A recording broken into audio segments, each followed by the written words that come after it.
સર્વ મિત્રોને મારા જય શ્રી કૃષ્ણ. રાધે રાધે. સનાતન ધર્મમાં પૂર્ણિમા તિથિનું ખૂબ જ વિશેષ મહત્ત્વ માનવામાં આવે છે.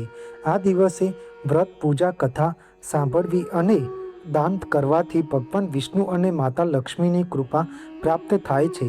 હિન્દુ પંચાંગ અનુસાર વૈશાખ માસની શુક્લ પક્ષની પૂર્ણિમા તિથિનું વ્રત 1 મે 2026 એટલે કે શુક્રવારના દિવસે રાખવામાં આવશે. વૈશાખ પૂર્ણિમાને બુદ્ધ પૂર્ણિમા પણ કહેવામાં આવે છે. આ દિવસે ભગવાન બુદ્ધનો જન્મ થયો હતો અને આ જ દિવસે તેમને બોધ ગયામાં બોધિ વૃક્ષ નીચે તપ કરીને જ્ઞાન પ્રાપ્ત થયું હતું. આ દિવસ ધ્યાન, તપ અને કરુણાના પ્રતીક સમાન છે. તેથી આ દિવસે સમગ્ર દેશમાં બુદ્ધ જયંતીનો પાવન પર્વ ભક્તિભાવથી અને હર્ષોલ્લાસથી ઉજવવામાં આવશે. વૈશાખ પૂર્ણિમાનું વ્રત ધન અને સંતાન પ્રદાન કરનાર માનવામાં આવે છે. જે પણ શ્રદ્ધાળુ પૂર્ણ વિધિ વિધાનથી વૈશાખ પૂર્ણિમાનું વ્રત કરે છે તેની તમામ મનોકામના ભગવાન વિષ્ણુ અવશ્ય પૂર્ણ કરે છે. કહેવાય છે કે જે કોઈ ભક્તગણ વૈશાખ પૂર્ણિમાનું વ્રત ભક્તિભાવ અને શ્રદ્ધાથી કરે છે તેના પર ભગવાન વિષ્ણુ અને માતા લક્ષ્મીની કૃપા સદૈવ બની રહે છે. ધાર્મિક માન્યતા અનુસાર પૂર્ણિમાના દિવસે ભગવાન સત્યનારાયણની કથાનું વિશેષ મહત્ત્વ છે. તેથી આ દિવસે ઘરમાં જ સત્યનારાયણ કથાનું શ્રવણ અવશ્ય કરવું જોઈએ. વૈશાખ પૂર્ણિમાની વ્રત કથા આ પ્રમાણે છે. એક વખત દ્વાપર યુગમાં માતા યશોદાએ ભગવાન શ્રી કૃષ્ણને પૂછ્યું કે હે પ્રભુ, મને એવો કોઈ ઉપાય કહો કે જેનાથી સ્ત્રીઓને વિધવા થવાનું દુઃખ ન આવે અને સંતાન સુખ મળે. ત્યારે ભગવાન શ્રી કૃષ્ણએ કહ્યું કે હે માતા, પૂર્ણિમાનું વ્રત ખૂબ જ પવિત્ર છે.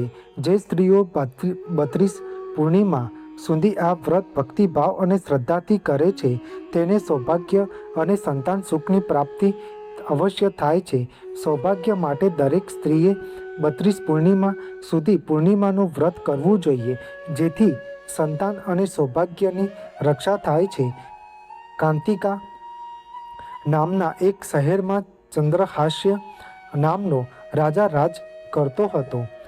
ત્યાં ધનેશ્વર નામનો એક બ્રાહ્મણ પોતાની પત્ની સુશીલા સાથે રહેતો હતો. તેમના ઘરમાં ધન સંપત્તિની કોઈ કમી ન હતી, પરંતુ તે નિસંતાન હોવાથી ખૂબ જ દુઃખી હતા. એક વખત તે શહેરમાં એક સાધુ મહાત્મા આવ્યા, જે ઘરે ઘરે જઈ ભિક્ષા માંગતા અને ગંગા કિનારે ભોજન કરતા હતા. પરંતુ તેઓ ધનેશ્વરના ઘરે ભિક્ષા લેવા જતા નહોતા. આ જોઈને ધનેશ્વર અને સુશીલા ખૂબ જ દુઃખિત થયા અને સાધુ મહાત્માને પૂછ્યું કે તમે બધા જ ઘરોમાંથી ભિક્ષા લો છો, પણ અમારા ઘરેથી કેમ નહીં? ત્યારે સાધુ મહાત્માએ કહ્યું કે તમે નિસંતાન છો અને આવા ઘરેથી ભિક્ષા લેવી પાપ સમાન છે. હું પાપનો ભાગીદાર બનવા માંગતો નથી, તેથી હું તમારા ઘરેથી ભિક્ષા લેતો નથી. આ સાંભળીને ધનેશ્વર ખૂબ દુઃખી થયો અને સાધુ મહાત્માને ઉપાય પૂછ્યો. ત્યારે સાધુ મહાત્માએ તેમને 16 દિવસ સુધી માતા કાળીની પૂજા કરવાની સલાહ આપી. ધનેશ્વર અને સુશીલાએ માતા કાળીની પૂજા કરી. તેમની ભક્તિથી પ્રસન્ન થઈ માતા કાળી પ્રગટ થઈ અને સુશીલાને ગર્ભવતી થવાનું વરદાન આપ્યું. સાથે જ કહ્યું કે દરેક પૂર્ણિમાએ દીવો પ્રગટાવો અને દર પૂર્ણિમાએ દીવાઓની સંખ્યા વધારતા જાઓ. જ્યાં સુધી 32 દીવા ન થાય ત્યાં સુધી માતા કાળીના આશીર્વાદથી સુશીલા ગર્ભવતી થઈ અને એક પુત્રને જન્મ આપ્યો, જેનું નામ દેવદાસ રાખ્યું. જ્યારે દેવદાસ મોટો થયો ત્યારે તેને કાશી અભ્યાસ માટે મોકલવામાં આવ્યો. ત્યાં તેની સાથે એક અજીબ ઘટના બની અને તેના પર મૃત્યુનું સંકટ આવ્યું. જ્યારે કાળ તેના પ્રાણ લેવા આવ્યો ત્યારે તે તેમાં સફળ થયો નહીં. ત્યારબાદ યમરાજે ભગવાન શિવ અને માતા પાર્વતી પાસે જઈને કારણ પૂછ્યું.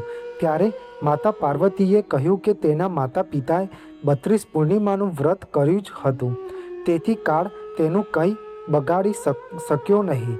ત્યારથી માન્યતા છે કે પૂર્ણિમાના દિવસે વ્રત કરવાથી કાળથી મુક્તિ મળે છે અને ભગવાન તમામ ઈચ્છાઓ પૂર્ણ કરે છે. આ વ્રત પુત્ર પ્રાપ્તિ, ધન પ્રાપ્તિ અને મોક્ષ માટે ફળદાયી માનવામાં આવે છે. તમને મારી આ માહિતી સારી લાગી હોય અને કંઈક નવું જાણવા મળ્યું હોય તો મારી આ ચેનલને લાઈક, શેર અને સબસ્ક્રાઈબ કરજો, જેથી તમને મારા નવા વિડીયોની માહિતી મળતી રહે. સર્વેને મારા જય સ્વામિનારાયણ અને હર હર મહાદેવ.